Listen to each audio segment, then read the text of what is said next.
नमस्कार मित्रांनो, त्रिशूल RDS मध्ये आपल्या सगळ्यांचं खूप खूप स्वागत आहे. मित्रांनो, मला खात्री आहे की बऱ्याच काही तासांपासून तुम्ही सगळ्यांनीच स्पेनमध्ये ज्या पद्धतीने बेकायदेशीर घुसखोरी चाललेली आहे मोरोक्कोच्या बाजूनी, त्या सगळ्याची चित्र तुम्ही पाहिली असतील, व्हिडिओज पाहिले असतील आणि ते खरोखर खूप हादरवून टाकणार आहेत. म्हणजे अशा पद्धतीचे व्हिडिओज आपल्याला गेल्या काही काळामध्ये बघायला नाही मिळालेले. अर्थात ज्यांनी गेल्या 20, 25, 30 वर्षांमध्ये युरोपमध्ये कशा पद्धतीने आफ्रिका आणि अरब देशांमधून जी घुसखोरी चाललेली आहे त्याची जरा आठवलं, जरासं आपल्या मेमरीला थोडासा ताण दिला तर लक्षात येईल की ही काही पहिली खेप नाही. पण अर्थात 80,000 लोक ज्या वेळेला एखाद्या ठिकाणी तुटून पडतात त्यावेळेला ते चित्र कसं दिसतं, त्याची दाहकता, त्याचं रौद्र रूप आपल्याला ऍक्च्युली बघायला मिळालं. आणि हे सगळे लोक निशस्त्र होते आणि तरी सुद्धा ते धक्कादायक होतं आणि भयंकर होतं. जर अजूनपर्यंत आपण पाहिलं नसेल तर अजूनही आपण युट्यूबवरती जाऊन बघू शकता.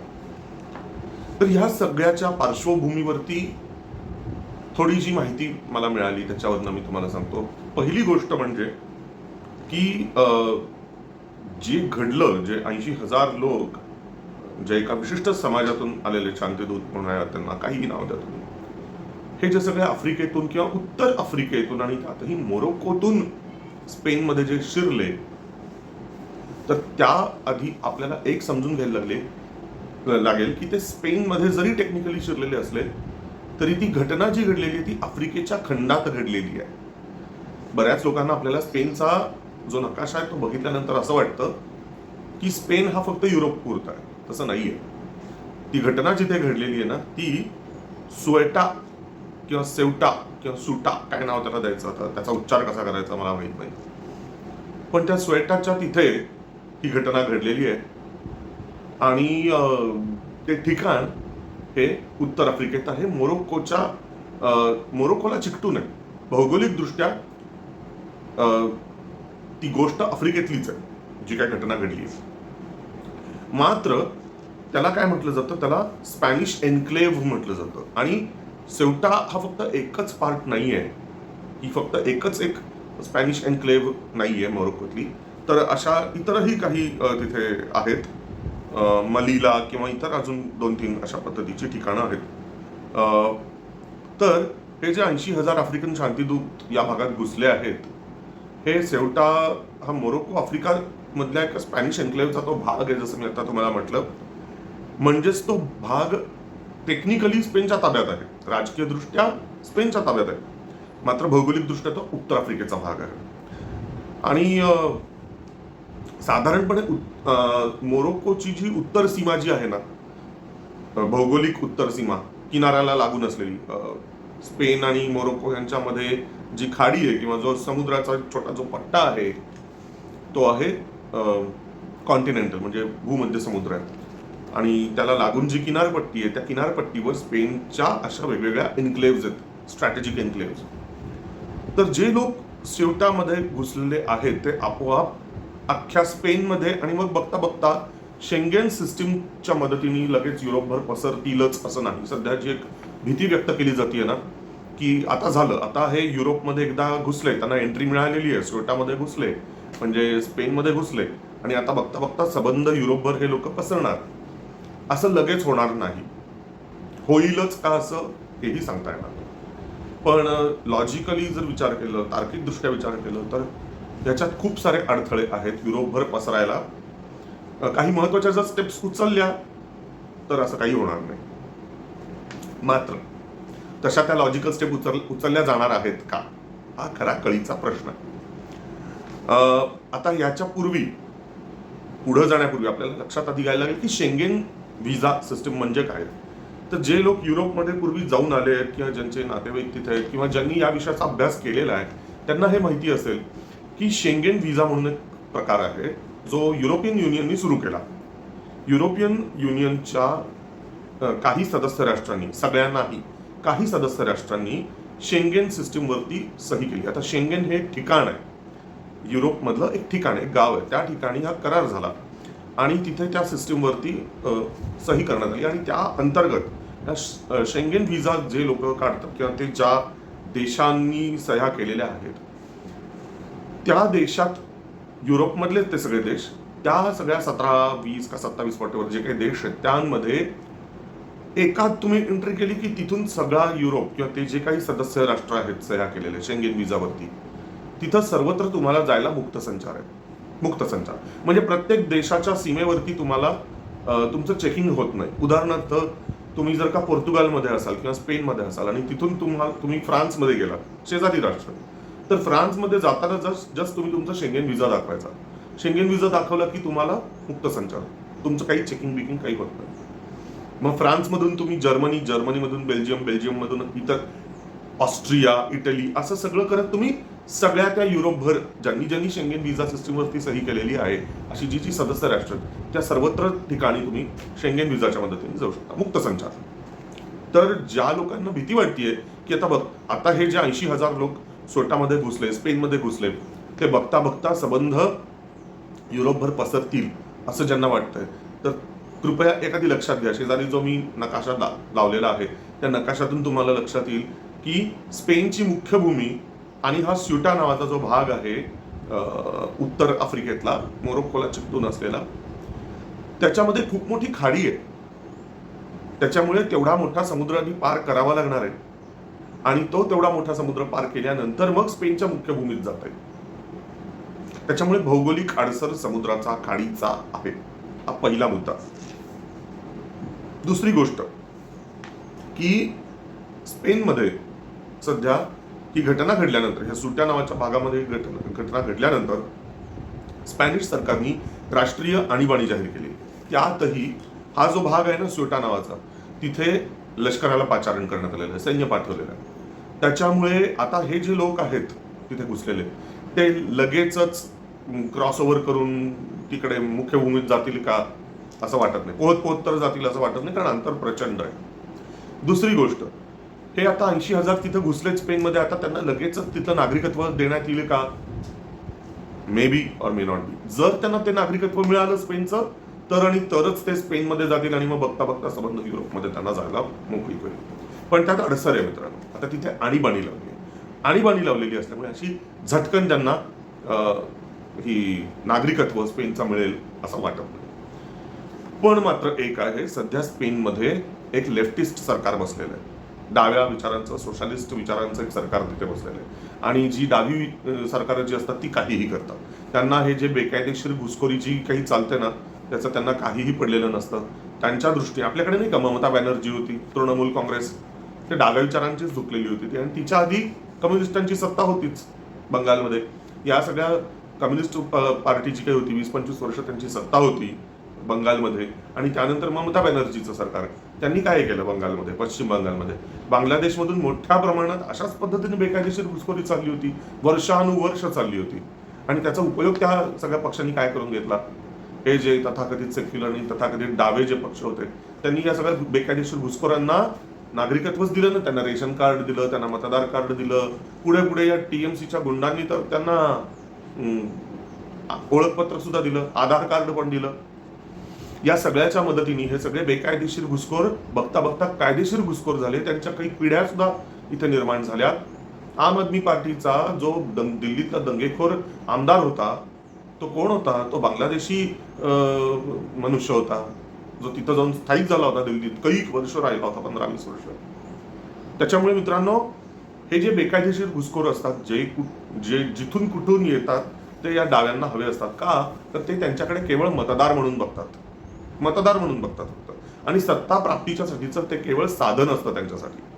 त्याच्यामुळे डाव्यांना त्या देशाचा काय चुथडा होणार आहे, त्या देशाचं काय भरीत राहतं किंवा वाटोळं होणार आहे, त्याच्याशी त्यांना काही देणं घेणं नसतं डाव्या विचाराच्या लोकांना.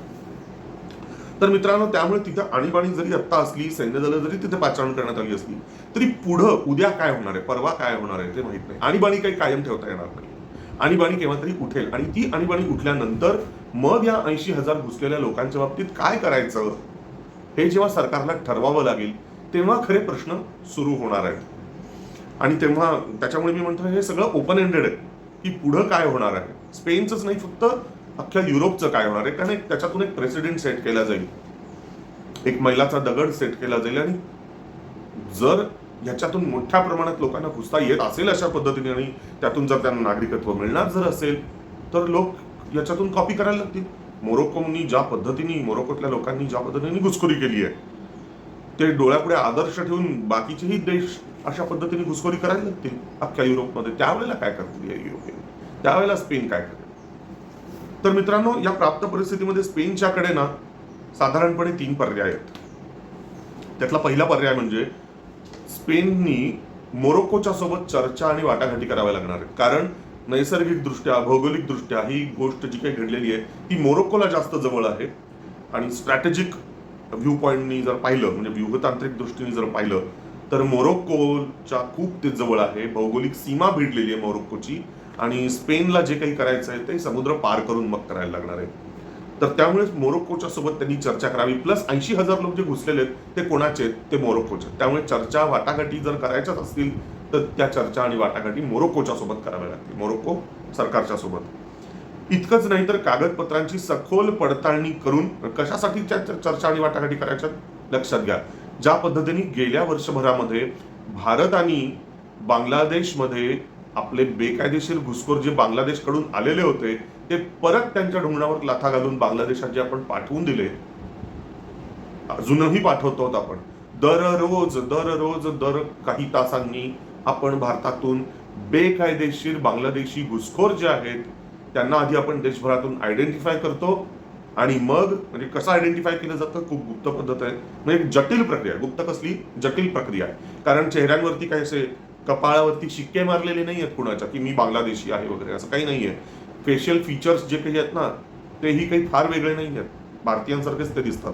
त्यामुळे मग त्यांचे ओळखपत्र चेक करणं, त्यांचं SIR चेक करणं, मतदार यादीत चेक करणं, आधार कार्ड व्हेरीफाय करणं, त्यांची जी काही कागदपत्र आहेत ती खरी आहेत का, डुप्लिकेट आहेत, अगदी त्यांना बोलायला लावणं, म्हणजे त्यांच्या भाषेवरनं पण कळतं. अशा सगळ्या वेगवेगळ्या पद्धती अवलंबून मग त्याच्यातून जेव्हा सिद्ध होतंय की हे लोक, ही जी काही ठराविक माणसं आहेत ती बांगलादेशी आहेत, मग त्यांना बांगलादेशी सीमेच्या पर्यंत पाठवलं जातं आणि मग भारत सरकार, भारताची सैन्य दलं ही त्या सगळ्या बांगलादेशी सिद्ध झालेल्या कागदपत्रांच्या पडताळणीद्वारे सिद्ध झालेल्या घुसखोर बांगलादेशी बेकायदेशीर घुसखोरांना आपण त्यांना सीमापार बांगलादेशात पिटाळून लावतोय. अर्थात ते करताना बांगलादेश सरकार, बांगलादेशाची सैन्य दलं ही गोष्ट खपवून घेत नाहीयेत, पण त्यांच्यामुळे इलाज नाहीये, कारण आपली सैन्य दलं मजबूत आहेत, स्ट्रॉंग आहेत. त्याच्यामुळे आपण बांगलादेशची याबाबत चर्चा करत नाही आहोत, वाटाघाटी करत नाही आहोत. आणि जर केल्या वाटाघाटी तर बांगलादेश ऍक्सेप्ट करणार नाही. वाटाघाटीने हा प्रश्न सुटणार नाही. आता मोरोक्कोच्या बाबतीत मात्र मी चर्चा वाटाघाटी का म्हणतोय, तो एक ऑप्शन म्हणून ठेवतोय.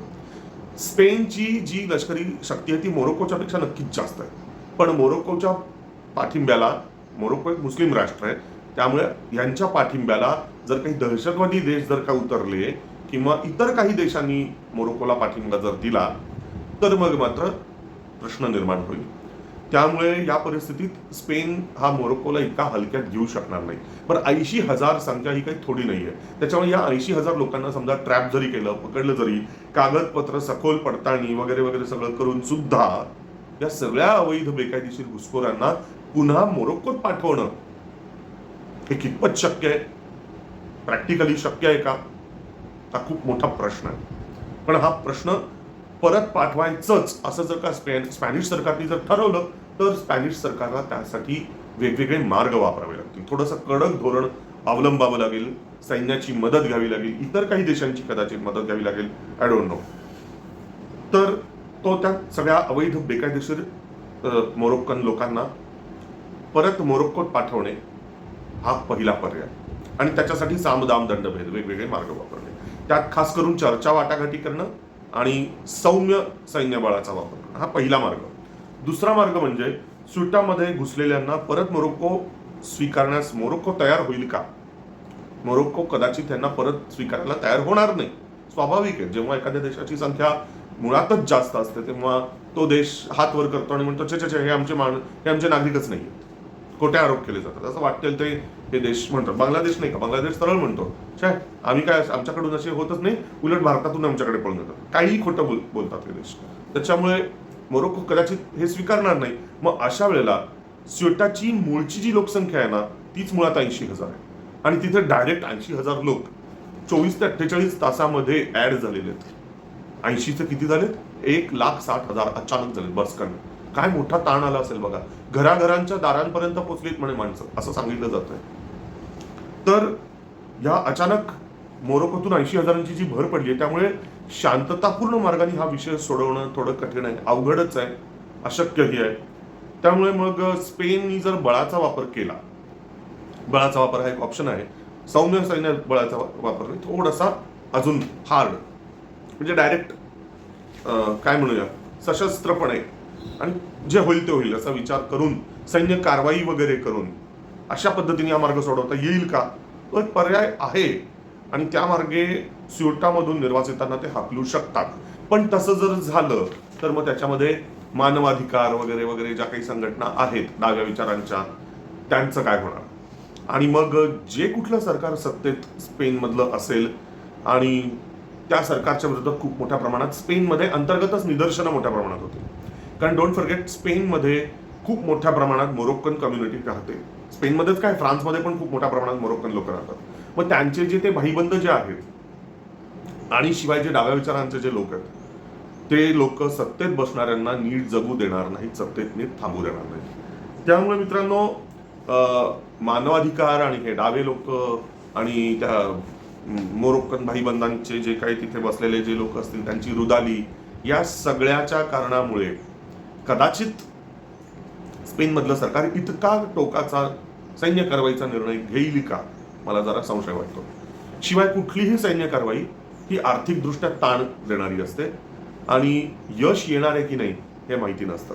त्याच्यामुळे जर यश येणार असेल तर लष्करी कारवाई शक्यतो केली जाते. यश मिळण्याची शक्यता जर कमी असेल तर शक्यतो अशा वेळेला देश अवॉइड करतात, सैन्य कारवाई करत नाहीत. मग तिसरा पर्याय काय, तर स्पेन आणि एकंदरीत युरोपची सध्याची आर्थिक परिस्थिती अतिशय नाजूक आहे, अतिशय अवघड आहे.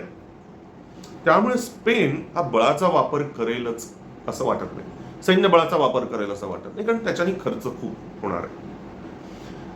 मग स्पेनची सैन्य ताकद ही मोरोक्कोच्या पेक्षा जास्त आहे, मान्य केलं पाहिजे. पण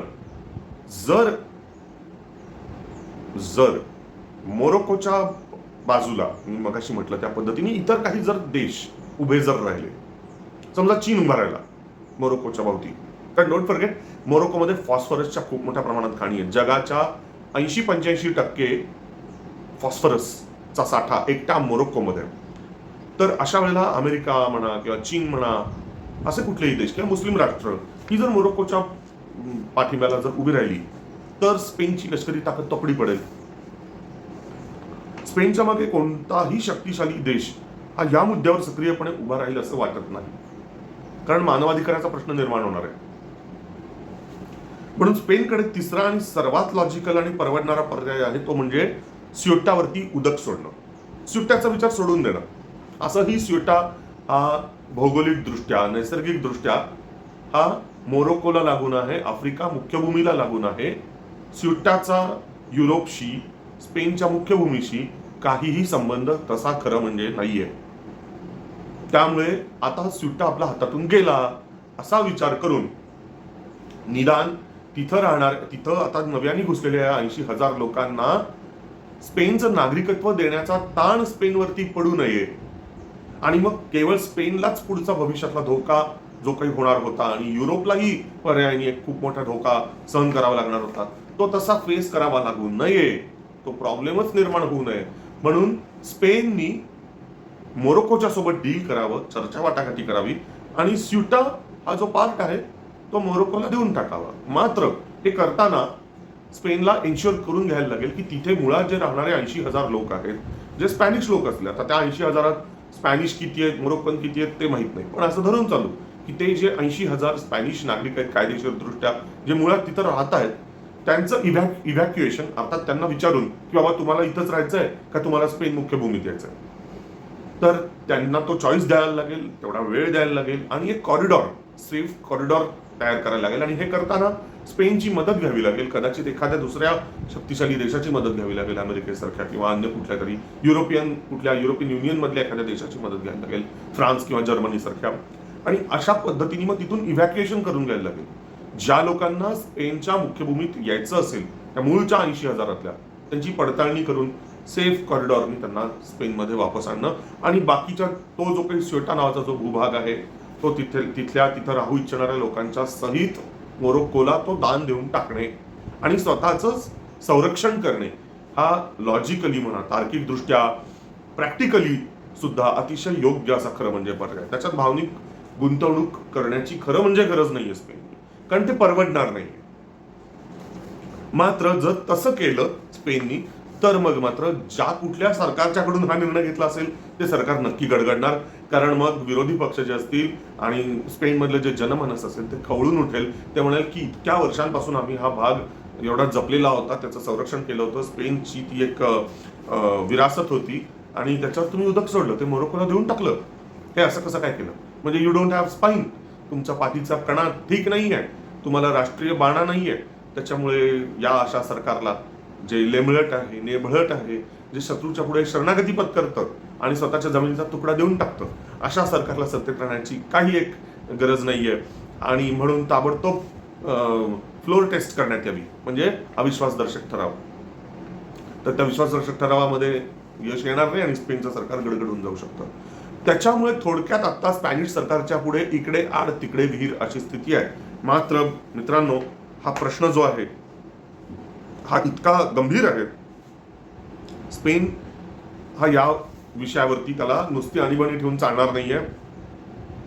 या आलेल्या 80,000 लोकांचं काय करायचं, त्यांना नागरिकत्व द्यायचं नाही द्यायचं, स्योटा आपल्या ताब्यात ठेवायचा का सोडून द्यायचा, असे वेगवेगळे त्यांच्या पुढे प्रश्न आता जटिल पद्धतीने, अक्राळ विक्राळ पद्धतीने तयार झालेले आहेत आणि स्पेनला ठरवावं लागणार आहे की हा प्रश्न किती लवकर सोडवायचा आणि किती खुबीनी आणि किती योग्य पद्धतीने आणि प्रॅक्टिकल पद्धतीने सोडवायचा. कारण अदरवाईज हा प्रश्न चिघळत जाईल आणि हा चिघळला जर प्रश्न तर फक्त स्पेनला त्याचा त्रास होणार नाही, हा धोका अख्ख्या युरोपला भंडावू शकेल. ह्याच्यातला धोका इटलीच्या पंतप्रधान जॉर्जिया मेलोनी यांनी वेळीच ओळखला. म्हणून जॉर्जिया मेलोनी यांनी काय केलं माहितीये का, त्यांनी जराही वेळ न घालवता ते शेंगेन व्हिसा सिस्टीम वगैरे सगळी गुंडाळून ठेवली त्यांनी इटलीपुरती आणि त्यांनी ठरवलं की हो आम्ही युरोपियन युनियनचे सभासद आहोत, हो आम्ही शेंगेन व्हिसा सिस्टीमचे सदस्य आहोत. मात्र याचा अर्थ असा नाही की आम्ही आओ जाओ घर तुम्हाला कुठल्याही बेकायदेशीर घुसखोरांना वेलकम करू. नो, त्यांनी काय केलं, जॉर्जिया मेलोनींनी डायरेक्ट सांगून टाकलं ते शेंगेन बिंगेन आम्हाला माहीत नाही, आम्ही आमच्या सीमा आता कडक करणार आहोत. येणाऱ्या जाणाऱ्या प्रत्येकाची कसून छाननी केली जाईल, प्रत्येकाची कागदपत्रांची पडताळणी केली जाईल. जॉर्जिया मेलोनींनी फक्त एवढं सांगून त्या गप्प बसल्याने त्यांनी आणखीनही सांगितलं, आम्ही ज्या पद्धतीने सीमा कडक करणार आहोत ना आता, तशा तुम्ही पण करा. सगळ्या युरोपियन देशांना जॉर्जिया मेलोनींनी आवाहन केलेलं आहे की तुम्हाला तुमचा देश जर का सुरक्षित ठेवायचा असेल तर तुमच्या सीमा आता कडक करा. तुमच्या सीमा ओलांडून आत येणाऱ्यांची कसून कागदपत्रांची वगैरे वगैरे सगळी सखोल चौकशी पडताळणी करा. त्याशिवाय कुणालाही मुक्त प्रवेश देऊ नका, नाहीतर तुमच्या देशांचं काही खरं नाही. हे जॉर्जिया मेलोनींनी सांगितलंय. जॉर्जिया मेलोनींचे हे जे शब्द आहेत ती धोक्याची घंटा आहे, धोक्याची सूचना आहे. कुणाच्यासाठी? युरोपच्यासाठी. त्यांच्या त्या आवाहनातून, त्यांच्या त्या वक्तव्यातून हे लक्षात येतं की युरोप हा कशा एका बर्नरवर बसलेला आहे, कशा एका ज्वालामुखीच्या उद्रेकाच्या तोंडावर बसलेला आहे. एकेकाळी मध्ययुगाच्या काळात 1400 वगैरे वगैरे साली युरोपमध्ये अशाच पद्धतीने, मात्र तेव्हा सशस्त्र युद्ध वगैरे होऊन पोर्तुगाल, स्पेन, फ्रान्स वगैरेच्या भागामध्ये ऑटोमन टर्किश एम्पायरची सैन्य घुसलेली होती आणि काही दशक पोर्तुगाल, स्पेन, फ्रान्स वगैरे हे ऑटोमन टर्किश मुस्लिम एम्पायरच्या खाली, आधिपत्याखाली होते. आता हिस्ट्री पुन्हा रिपीट होणार आहे का? इतिहासाची पुनरावृत्ती होणार आहे का? आणि यावेळेला सशस्त्र नाही आहे, सगळं निशस्त्र आहे. लोक नुसती घुसलेली आहेत आणि बघता बघता सगळं टेक ओव्हर करतात. जे आज स्युटामध्ये झालं ते येत्या काळामध्ये स्पेनच्या मुख्य भूमीत होण्याची शक्यता आहे का? फ्रान्सच्या मुख्य भूमीत होईल का? उर्वरित युरोपमध्ये असं काही होण्याची शक्यता आहे का? तुम्हाला काय वाटतं मित्रांनो? कमेंट सेक्शन मध्ये जरूर लिहून कळवा. आणि आणखीन एक गोष्ट बघा की भारताने याच्यातून काय शिकण्यासारखं आहे आणि भारताने जी SIRची जी भूमिका घेतलेली आहे, जे काही बेकायदेशीर नागरिक भारतात जे घुसलेले आहेत, बेकायदेशीर घुसखोर जे आहेत भारतातले, त्यांना वेचून वेचून भारताच्या बाहेर पाठवून देण्याची जी भारत सरकारने जी एक कारवाई सुरू केलेली आहे, ते जे काही धोरण आहे ते योग्य आहे ना? तुम्हाला काय वाटतं? मत नोंदवा तुमचं. आणि व्हिडिओ जर आवडला असेल तर जरूर लाईक करा, शेअर करा, हाईप करा आणि आपल्या त्रिशूल RDS वरती भरभरून प्रेम करत राहा. धन्यवाद.